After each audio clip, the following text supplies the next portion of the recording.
खरं म्हणून गेलं तर महाराष्ट्राकरता ही फार दुर्दैवी घटना आहे।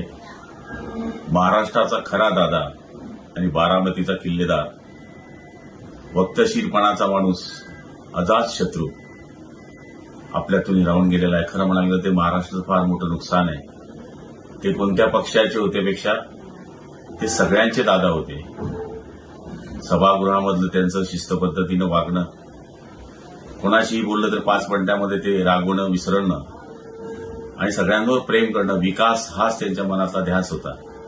आज महाराष्ट्राला ही फार मोठी पोकळी निर्माण झालेली आहे।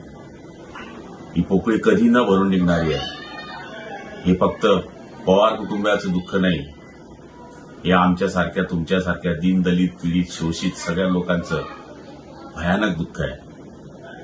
अशा आमच्या लाडक्या दादाला श्रद्धांजली अर्पण करत असताना मन हेलावतंय की ज्याने सगळ्यांना न्याय दिला त्याला परमेश्वराने का न्याय दिला नाही, हे माझं परमेश्वराकडे मागणं आहे। पण असो, झालेली घटना ही सत्य आहे असं मी मानतो आणि ते आपण पाहिलेलं आहे।